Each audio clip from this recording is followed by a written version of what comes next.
Hi hello welcome to N9 media. నేను మీ journalist విప్లవశ్రీ. Japan వెనక్కు నెట్టేసి మన దేశం ప్రపంచ జీడీపీలో 4వ స్థానానికి చేరిందని, 2.5 లేదా 3 సంవత్సరాల్లో జర్మనీని కూడా పక్కన పెట్టి 3వ స్థానానికి వెళ్తామని నీతి ఆయోగ్ సీఈఓ బీవీఆర్ సుబ్రహ్మణ్యం చేసిన ప్రకటనకు మీడియాలో పెద్ద స్పందనే వచ్చింది. అనేక మంది సంతోషిస్తున్నారు. ఇది ఒక గొప్ప అని పెదవి విరిచేవారు ఇది ఒక గొప్పేనా అని పెదవి విరిచేవారు కూడా ఉన్నారు.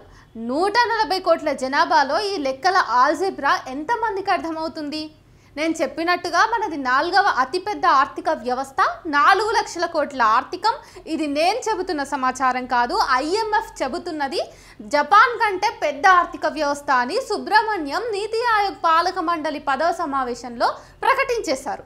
మనం రూపొందించిన పథకం ప్రకారం జరిగితే 2.5 3 మనది 3వ పెద్ద ఆర్థిక వ్యవస్థగా మారుతుందని చెప్పేసి ఆయన అన్నారు. IMF ఏప్రిల్ 22 సమాచారం ప్రకారం వర్తమాన ధరల్లో సాధారణ జీడిపి అమెరికా 30.51 లక్షల కోట్ల డాలర్లు ఉంటే, చైనా 19.23, జర్మనీ 4.74, భారత్ 4.19, ఇంకా Japan 4.19, Britain 3.84, France 3.21, Italy 2.42, Canada 2.23, Brazil 2.13 లక్షల కోట్లతో మొదటి 10 స్థానాల్లో ఉన్నాయి. 2025 నుంచి 26 నాటి మన జీడిపి 41,87,017 కోట్లకు ఉంటే, జపాన్లో 41,86,431 లక్షల కోట్లుగా, అంటే బిలియన్ డాలర్లుగా అంచనా వేసింది.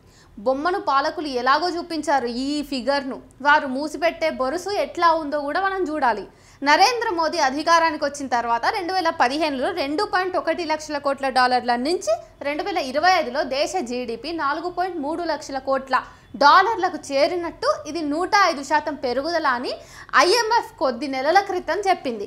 అదే సంస్థ తాజాగా విడుదల చేసిన అంచనాలో ఆ మొత్తాన్ని 4.187 లక్షల కోట్లకు తగ్గించింది. జపాన్ మొత్తం 4.186 గనుక దాన్ని పక్కన పెట్టి మనకు 4వ స్థానాన్ని ఇచ్చింది. తేడా ఎంత? 0.001 లక్షల కోట్లు. చెవులు అప్పగించేవారుంటే కాకమ్మ కథలు చెప్పేవారికి కొదువ ఏముంటుంది చెప్పండి? బీజేపీ పెద్దలు 2025 నాటికి 5 లక్షల కోట్ల డాలర్లకు పెంచుతామని గొప్పలు చెప్పుకుంటున్న అంశం ఇక్కడ గుర్తుకు తెచ్చుకోవాల్సి ఉంది. స్వాతంత్రం వచ్చిన తర్వాత ఇంతటి అభివృద్ధిని ఏ ప్రభుత్వము సాధించలేదని చెప్పి కూడా బీజేపీ ఐటీ సెల్ మానవీయ సెలవిచ్చారు. అలా ప్రచారం చేయటమే కదా ఆ పెద్ద మనిషి ఉద్యోగం కూడా. వాస్తవం ఏంటి? 2004లో మన్మోహన్ సింగ్ అధికారానికి వచ్చినప్పుడు జీడిపి 709 బిలియన్ డాలర్లు కాగా, 2014 నాటికి అది 2030 బిలియన్లకు పెరిగింది. యూపీఏ పాలనా కాలంలో పెరుగుదల రేటు 186% అని, 105 కంటే ఎక్కువని కాస్త నిజాయితీ ఉన్న వాళ్ళు కూడా ఒప్పుకోవాల్సి వస్తుంది.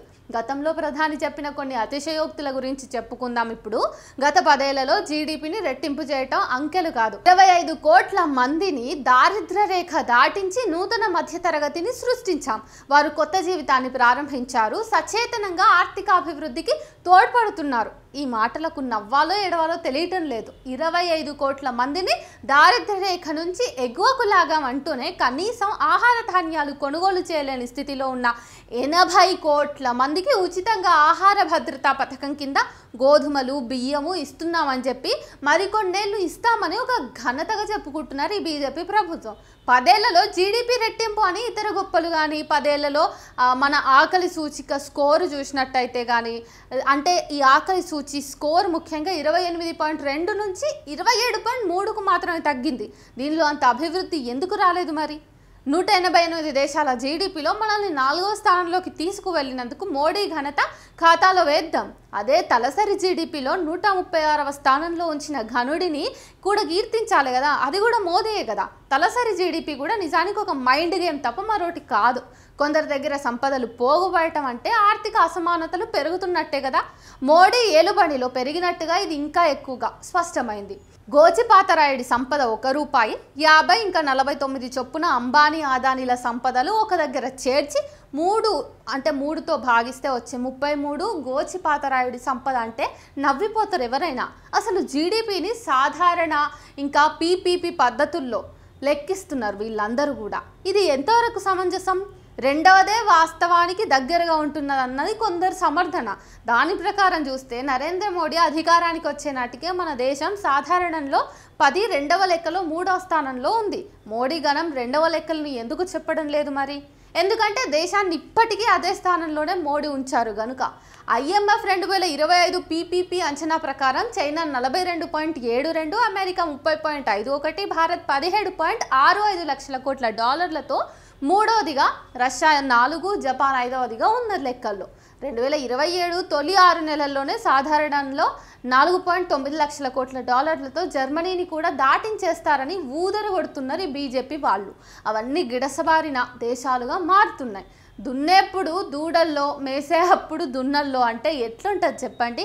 రానున్న కొద్ది సంవత్సరాల్లో 3వ పెద్ద ఆర్థిక వ్యవస్థగా అవతరించబోతున్నందుకు ఇప్పటి నుంచే సంబరాలు జరుపుకుంటున్న వాళ్ళని చూసి ఆర్థిక నిపుణుడు డి ముత్తుకృష్ణన్ ఉత్సవాలు జరుపుకోవాల్సినంత ఘనత ఏమి సాధించామనేటటువంటిది 2024లోనే ప్రశ్నించారు. జీడిపిలో ఏ స్థానంలో ఉన్నామన్నది కాదు, తలసరి రాబడిలో ప్రపంచంలో మనం 140వ స్థానంలో ఉన్నామని, మనకంటే 139 దేశాలు ముందున్నాయని గుర్తించాలని చెప్పారు.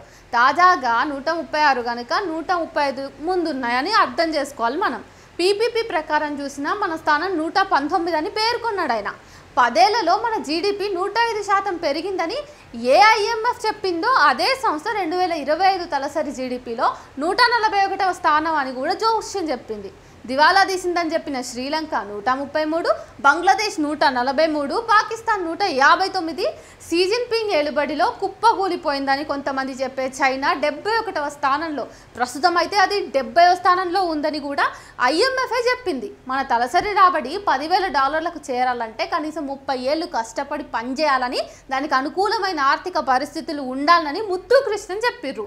చైనా తలసరి జీడిపి 2025లో $13,873, ఇప్పుడున్న మన $2,937 నుంచి ఎదిగి ప్రథమ స్థానంలో ఉన్న మొనాకో 2,56,589. అంటే ఇది 2023 ప్రపంచ బ్యాంకు ఇచ్చినటువంటి సమాచారం నుంచి చెప్తున్నా. లేదంటే డాలర్ దేవుడు ఉన్న అమెరికా చూసుకుంటే 89,678 ఉంది. ఇదేమో 2025లో IMF ఇచ్చినటువంటి నివేదిక ప్రకారం చెప్తున్న ఈ స్థాయి.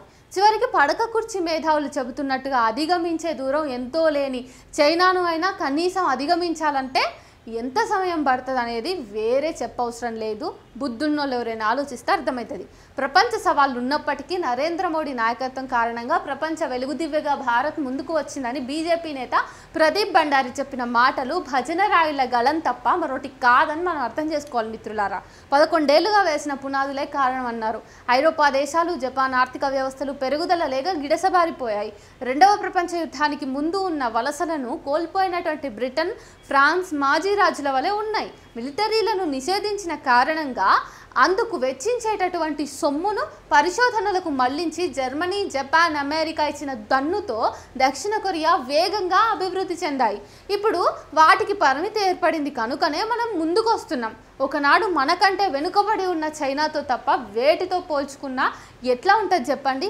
అదేమంటే చైనా కమ్యూనిస్ట్ దేశం అంటారు. మనది ప్రజాస్వామ్యం, స్వేచ్ఛ ఎక్కువ కనుక దానికంటే ఎంతో ముందుకు మనం ఉండాలి. కానీ ఎందుకు లేము అంటే సమాధానం ఉండదు. ఒక 5 సంవత్సరాల పాటు 5 లక్షల కోట్ల డాలర్ల గురించి ఊదరగొట్టారు. ఇప్పుడు 10 లక్షల కోట్ల గురించి చెప్పబోతున్నారు, ఊదరగొడుతున్నారు ఆల్రెడీ. 1950లో మన దేశంలో 20 కోట్ల మంది జనం ఉపాధి కోసం వ్యవసాయంపై ఆధారపడ్డారు.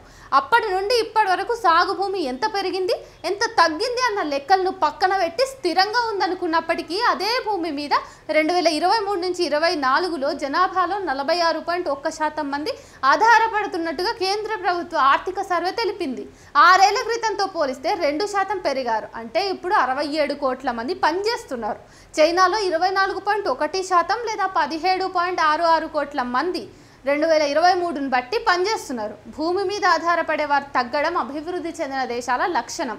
వెనుకటికి ఒకడు మాది 101 అరకల వ్యవసాయం అని గొప్పలు చెప్పిండట.